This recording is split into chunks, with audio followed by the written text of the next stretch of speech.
It took me several weeks to come up with a hook for this video because I believed everyone on YouTube should watch this video.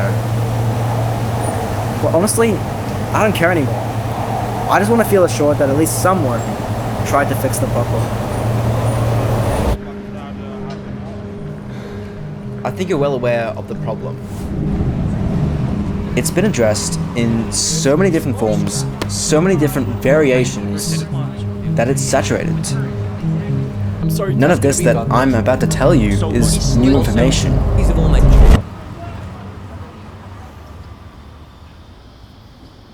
Garbage. This is a great way of describing all trending content on social media. This is what's considered good content. However, it doesn't have to be this way. YouTube as a platform has the potential for its creators to make the best forms of media to ever exist. Media exceeding television, even out of Hollywood. And at our current state of consumer technology, I believe that's very much possible. However, at the current trajectory of the internet, I don't think it's going to happen anytime soon. How much of your creativity are you willing to abandon for more views? As long as that statement is still true, that potential I was talking about will never really come into fruition. How do we get to this state? I believe there was a state where that potential was very close to happening.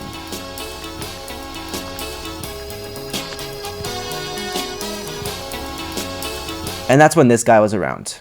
I don't think this man needs any introduction. It's Casey Neistat.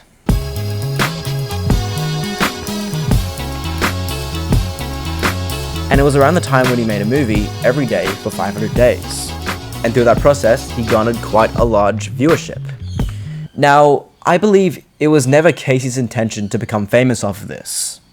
It's just because he wanted to make a movie every single day. Because he could. Because he probably thought it was fun, despite the amount of work he probably had to put in.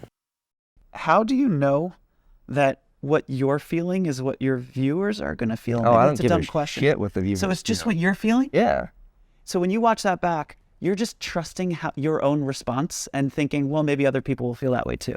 I don't even go to the second part. It's just your own response. Yeah. I don't care what the viewer thinks. But you do. I don't know that I do. If I like it and I think it's great and it works for me, then that's it. Is that really true? Sure. What if your videos didn't get millions of views? Would you still make didn't. videos? Yeah. And you did. You did still make videos. Yeah. Yeah. So you really don't give a fuck. I used to make them, put them on VHS tapes and like give them to people I hope they'd watch them. I didn't care. Yeah. I mean, I had dreams and aspirations that I thought my videos could get me there. Like, I don't want to, I'm not like some pure artist who makes a perfect painting and hangs it in a basement somewhere. It's validation. Like, it's meaningful to me. These movies mean something to people. Yeah. But the minute I stop trusting how they make me feel and start looking to how they make others feel, it's like, that's when you fail. If people followed what he was actually doing, his passion for filmmaking, not actually what he was doing, his content, I believe YouTube could have gotten to such a potential. Except people did what he was actually doing. And then came the arrival of two pillars. One being the result of making as much money as possible, and the other being the result of the system. Do me a favor and delete TikTok. Because that app, along with all these other short form content apps, are a waste of your time. No one really benefits off any of these apps. Like, let's be real here. The only person really benefiting from short form content is the developers themselves. Let's look at it from a consumer perspective. You probably already know why it's bad for you, so I'm just gonna look at it with face value. You spend hours of your life scrolling through these apps because they're designed that way.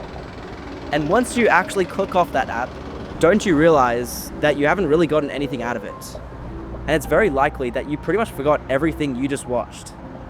So not only did you waste hours of your life scrolling on that app, you deteriorated your attention span. So now you can't even watch a video over 60 seconds. Now, on the creator side of things, it's just as bad.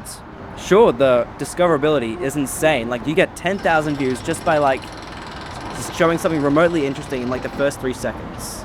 But besides that, no one really cares about you. They only cared about that one video you made that one time.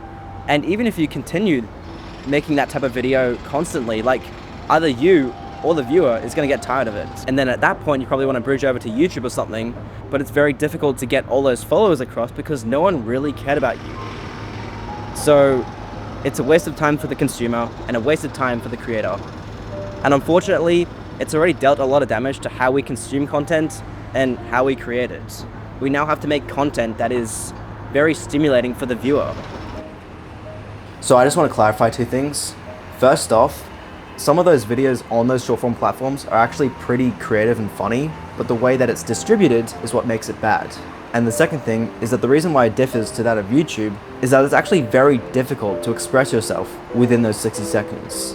Whereas on YouTube, you actually give the viewer time to build a connection. All right, let's address the elephant in the room. Or should I say, the beast in the room. You guys all know the story. Mr. Beast, he did something obscure like counting to 100,000, or he made fun of someone's intros that have since been deleted, and he basically reinvested that money to do something even more obscure.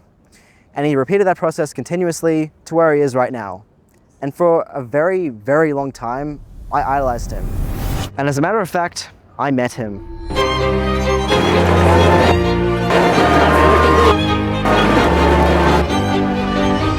Right here. And a few weeks later, after making a whole video about the time that I met him, I realized that his videos are kind of shit. So that previous clip you just saw was the first time that I talked to the camera in like 3 months.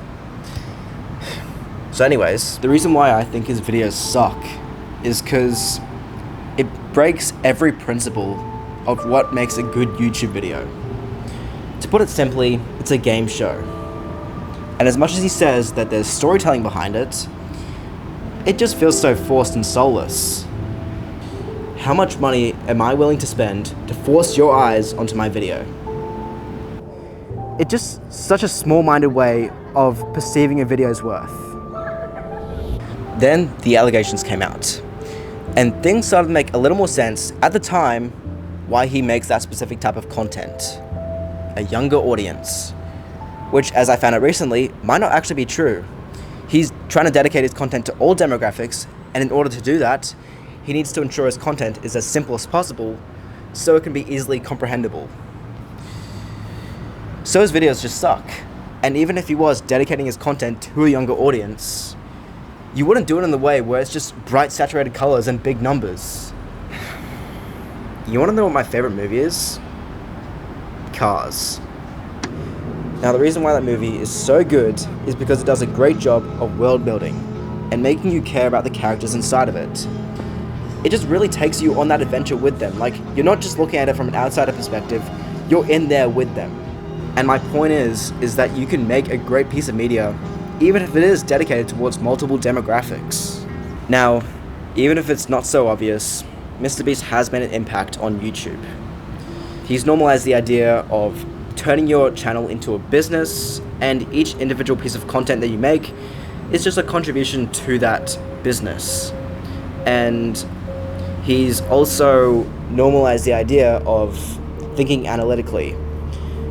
Did you know a video can be bad even if it does have a high watch time? You combine that with the first pillar of short form content and you have something quite hideous. It's really just destroyed YouTube. So, what actually makes a great video?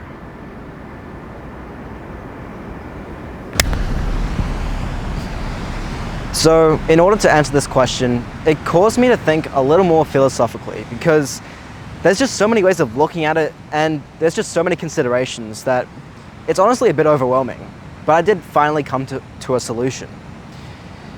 What makes the best videos possible is one that builds a world, takes you into that world, has you experience it, and you bring something back with you into your own reality, whether that's a piece of knowledge or an experience.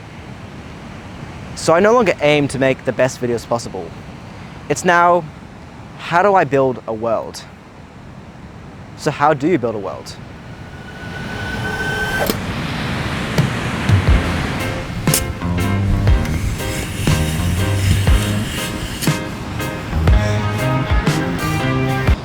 I might need to make a straighter line.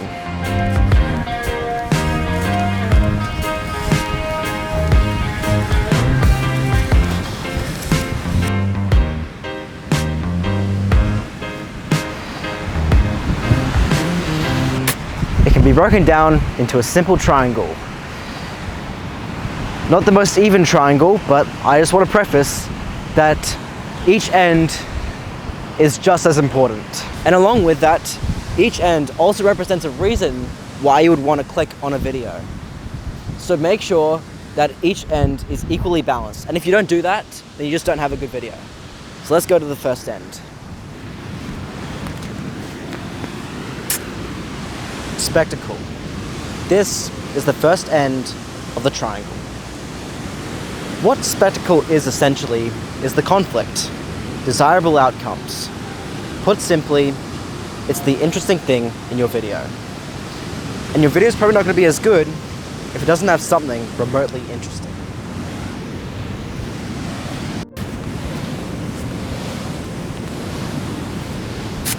Purpose. This is the second end of the triangle. What value are you providing to the viewer? Why are you even making this video in the first place? Put simply, it's the why. And you have to make that clear to the viewer, otherwise you're just wasting their time. Your reason could really just be, because I can. Why not? As long as you make the reason clear, then that's all that matters. And the third factor, probably the most important factor out of the three, you. What do you want to do?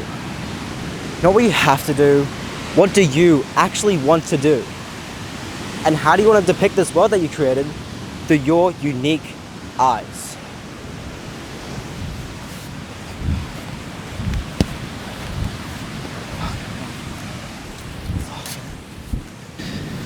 Mr. Beast, ow! Now, Mr. Beast ignores both of these factors.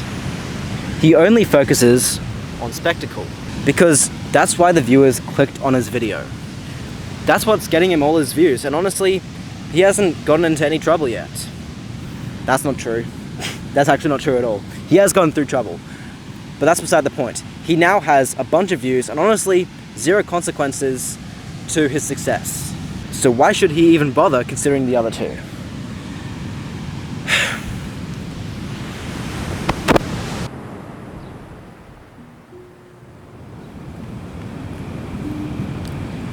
Now, Mr. Beast, Jimmy, if you happen to be watching this video,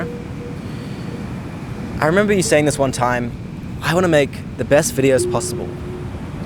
That really inspired me. I don't know. I just want to make the best videos possible. I want to make the best videos possible. This helps. And I believe as long as we're doing everything in our power to make the best videos possible, people will watch them. And I don't know. You won't care about being the biggest YouTuber? I guess that's not my main focus. But the main goal, as it should be, is to make the best videos possible. Because if you're making the best videos possible, you'll get all the things you want. Like, if I want to go Beast Burger, we'll make the best videos possible. If I want to be the biggest YouTuber, make the best videos possible. So that is what I guess I might have misspoke earlier. That is what the laser focus should be, making the best video possible. And 99% of what a creator wants will happen if you do that. Well, subscribers is an arbitrary number. Okay, that, so that doesn't matter. million views a video. No, you should ask me, what helps us make the best videos possible? That's the only question you should ask me. Subscribers don't matter. Views don't matter. I mean, they do, but all that comes. Everything you want as a creator comes from making the best videos possible and thumbnails. But it's easier to, make thumbnails. The video part's the hard part, and that's the thing that you're known for. No one's known for no one's like the biggest YouTuber in the world because they have the best thumbnails, right? Yeah. It's also because they have great, phenomenal content. You know what I mean? Like that's the hard part that very few people do well, and that's what people remember. I could make, ungodly amounts of money if I promoted merch every video, but I just don't want to. I just want to make the best videos possible, But now I know for a fact that isn't the case. So listen to what I say very carefully. You want to know why your videos suck and are still so soulless despite you trying to implement storytelling? It's because there's no purpose. There's no value, and no one knows who the hell you are. And you have a bunch of employees doing the thinking for you. You shouldn't have that many employees to make a video, because that many minds at work produces creative conflict. And even then, spectacle is just a byproduct of what you wanted to do in the first place. So are there creators out there that actually build these worlds?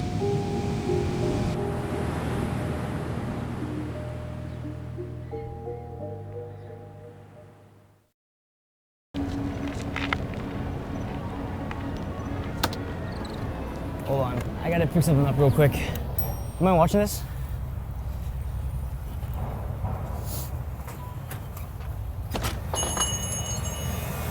Can I get a pack of Reds? ID? Nope. It's my birthday. Happy birthday. Thank you. There you go. Alright, thank you. I just bought my first pack of cigarettes.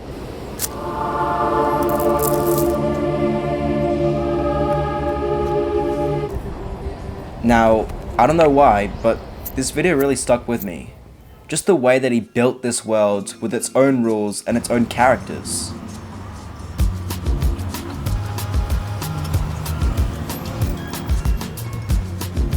This very quickly became my favorite video on YouTube, and the person who made it, Colt Cohen, became my favorite YouTuber.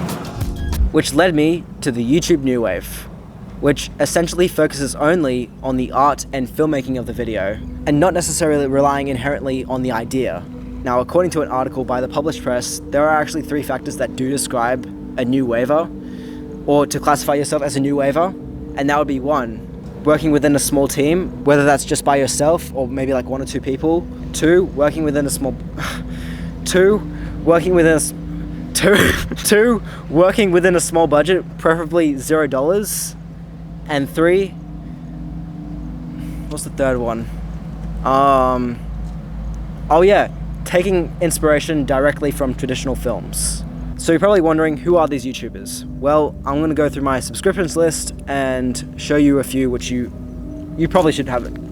Oh my god! So we have Colt Cohen, of course, Kelly Wakasa, which I wouldn't really associate him as part of the new wave. He's sort of just like, I guess he's a great example of applying that triangle to more of an ideation-based format.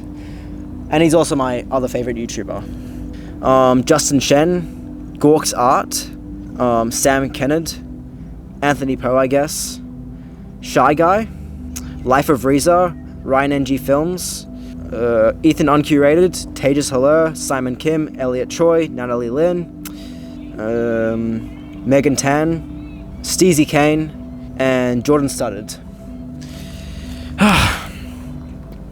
But let's talk about the reality. If we look at these channels, most of them do have under 1 million subscribers, which when compared to channels that have tens of millions of subscribers, it isn't that large of a number. But who am I, and why do I suddenly care about a subscriber count if at the end of the day you just have to make a good video? And even then, most of these channels do have over 100,000 subscribers, which is still quite a large influence. I couldn't agree more. But even if you combine all of these channels together, it's still not enough to make an impact. And at this rate, it isn't going to get that much larger. For one reason, and one reason only. No one cares.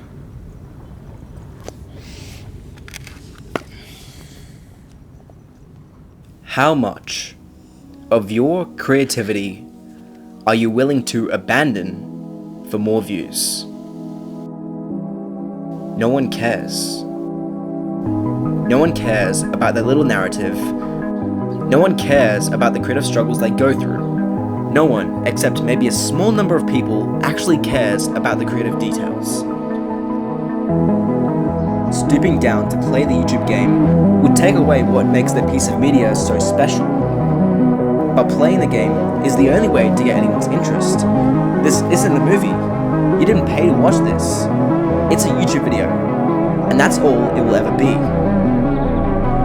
That means YouTube videos will never reach their full potential because there's always going to be a distrust between the viewer and the creator. Not to mention, people would rather watch trash if it involves drama, gossip, or thirst traps. And none of that even matters because videos of quality are drowned out by the sheer quantity of garbage that's easy to produce. It's normalized to think you need to hire a team and invest heavily in production just to create something of quality, instead of simply believing in your own unique ability. It's a sad reality, people want to be YouTubers to get rich and famous. And it's almost never because they have a passion to create something amazing. And people will never understand this concept of passion because the desire for spectacle is constantly shoved down our throats.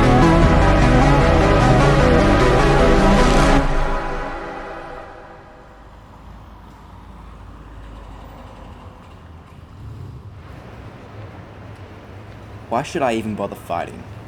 If, at the end of the day, it doesn't matter. Nothing matters. Just do what you like.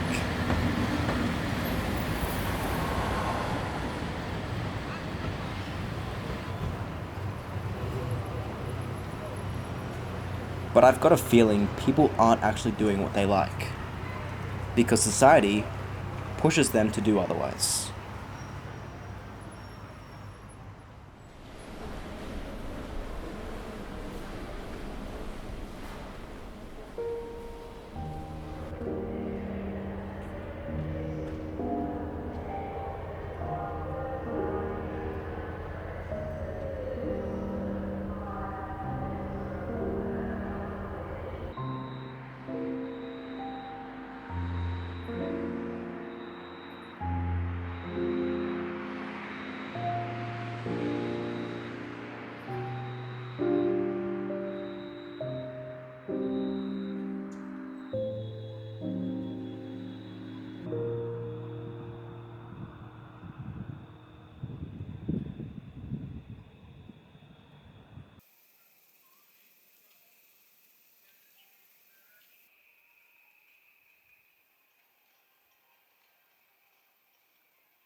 However, there might be a solution.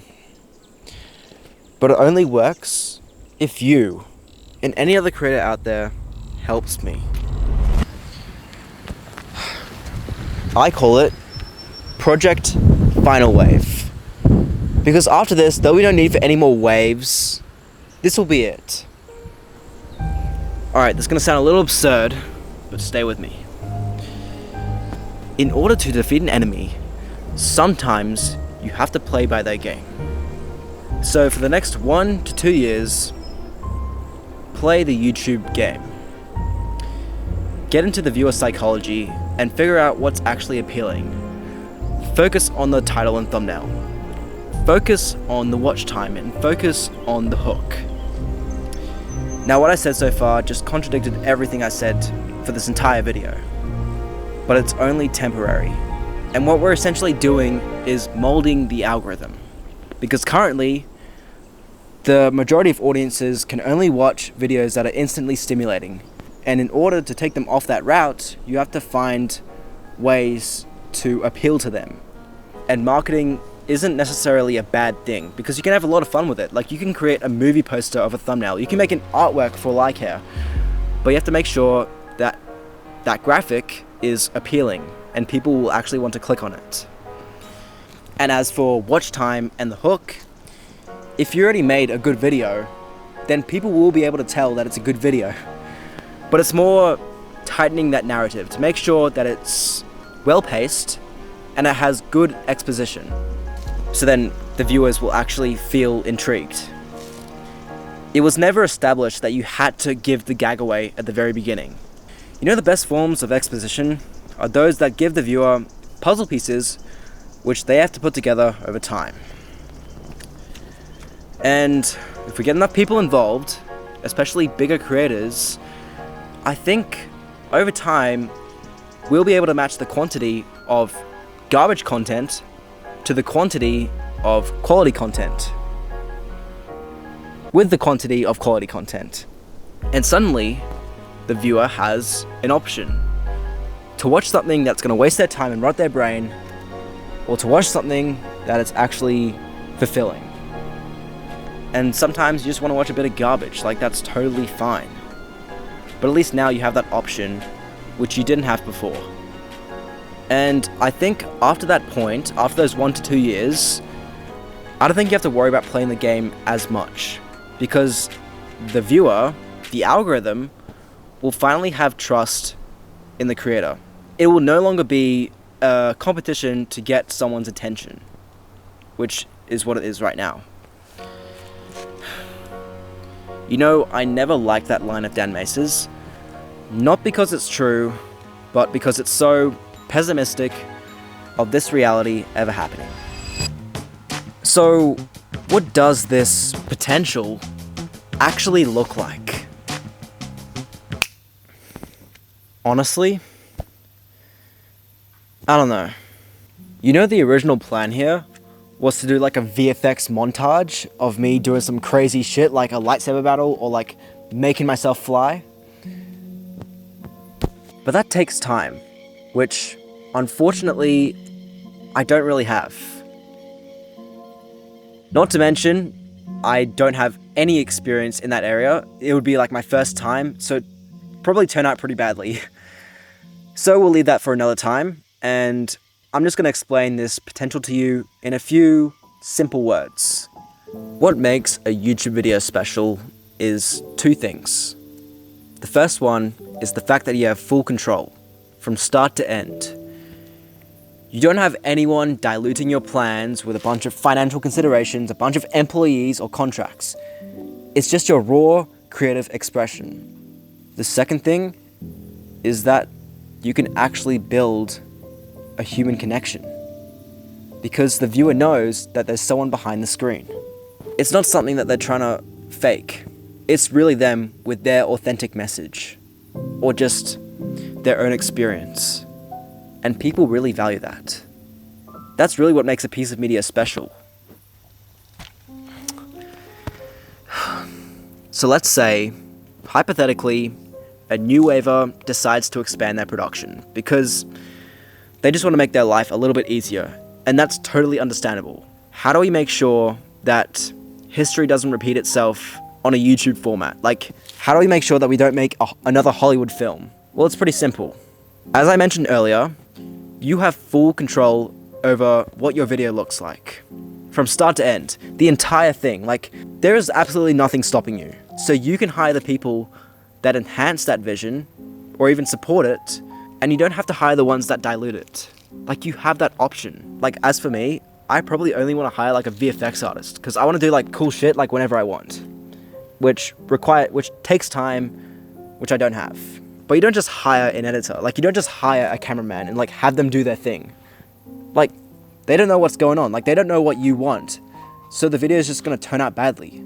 So you got to be aware of who you're hiring and make sure they're on the same mental wavelength as you are. Like, I don't know if that made any sense, but yeah. So I guess that's everything.